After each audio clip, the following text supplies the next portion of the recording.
Nah, di saat dunia sedang dilanda demam musik Korea Selatan alias K-pop, tadi presiden aja mengakui ya kalah populer dari BTS dan juga Blackpink. K-pop ini akhirnya membawa budaya Korsel into the new world. Tapi ekonomi Korea Selatan malah sedang tidak stabil, saudara. Ada kondisi up and down di ekonomi Korea Selatan. Angka ekspor kita bicara yang pertama, sebenarnya naik 2,6%. Ini very nice ya.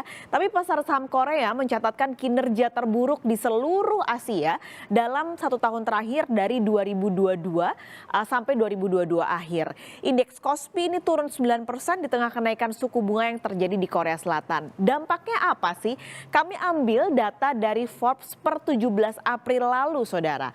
Ini ada total kekayaan 50 orang terkaya di Korea Selatan yang turun dari 2022 ke 2023 per 17 April 2023 dari 130 miliar menjadi 106 miliar dolar Amerika Serikat.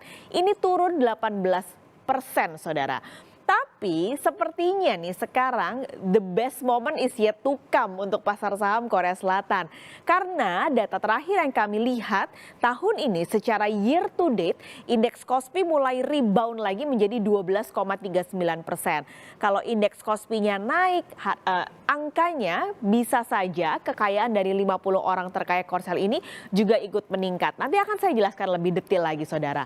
Tapi sebenarnya siapa sih orang-orang terkaya di Korea Selatan dan industri mana saja yang sebenarnya menguasai industri Korea Selatan? Apakah memang musik yang jadi industri terbesarnya? Ternyata kita lihat dari 5 besarnya. Yang pertama yang menjadi orang terkaya di Korea Selatan adalah Michael Kim dengan kekayaan 9,7 miliar dolar yang merupakan founder dari MBK Partner. Ini merupakan perusahaan keuangan swasta yang mengelola dana lebih dari 26 miliar dolar, saudara. Michael Kim, posisi nomor 1.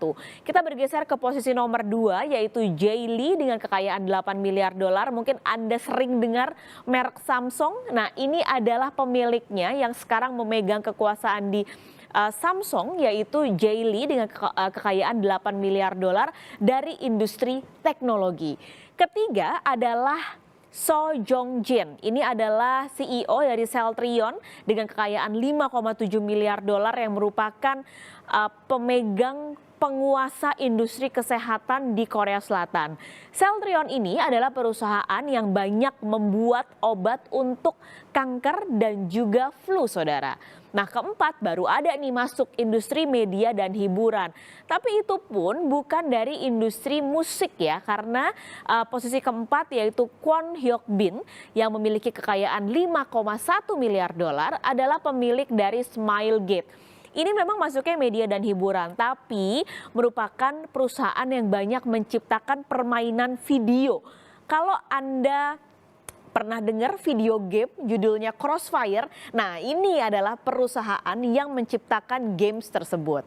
Yang kelima yaitu Kim Bom-soo, ini kembali dari industri teknologi yaitu Kakao. CEO Kakao ini memiliki kekayaan 5 miliar dolar saat ini, menjadi orang terkaya nomor 5 di Korea Selatan. Nah, Kakao ini saat ini memegang 90% aplikasi di smartphone orang-orang Korea Selatan untuk pons atau untuk aplikasi pesan, layanan pesan ini adalah penguasanya Kakao. Jadi nggak salah dia masuk ke 5 besar untuk atau orang terkaya di Korea Selatan. Nah, bergeser kita dari 5 besar kita lihat ke 50 besar. Dari 50 besar yang tercatat versi Forbes hanya ada 1 pemilik agensi hiburan musik nih, saudara, yang masuk dalam daftar ini. Dia adalah bos agensi BTS yaitu HYBE. Nah, kita munculkan ini adalah Bang Si-hyuk. Dia menjadi satu-satunya pemilik agensi yang masuk dalam 50 besar orang terkaya di Korea Selatan. Tapi kekayaannya turun juga nih tahun lalu dari 3,3 miliar dolar Amerika Serikat menjadi 1,9 miliar dolar Amerika Serikat. Turunnya cukup lumayan ya, tapi tetap masuk menjadi 50 orang terkaya di dunia. Kalau dirupiahin, di Korea Selatan maksud saya. Kalau dirupiahin ini dia turunnya sekitar 20 miliar rupiah untuk kekayaan dari Bang Si-hyuk. Peringkatnya juga turun. Kalau di 2022 dia menjadi orang ke-12 terkaya di Korea Selatan. Nah, tahun ini per 17 April Bang Si-hyuk menjadi orang nomor 16 terkaya di Korea Selatan. Kenapa sih turunnya kok bisa drastis gitu ya? Apa gara-gara member BTS mulai wamil nih? Nah, tentu bukan itu jawabannya saudara. Jadi kekayaan Bang Si-hyuk turun ini sejalan dengan kondisi pasar saham Kospi yang tadi di awal saya cerita turun 9% sepanjang 2022. Ini tentu berdampak pada saham perusahaan milik Bang Si-hyuk yaitu HYBE yang tercatat di Kospi. Tahun lalu pergerakan HYBE ini pernah menyentuh nilai terendahnya di 118.000 won. Padahal kalau ngelihat angka di awal tahun nilainya masih 300.000 won. Jadi Anda bayangkan turunnya cukup dalam.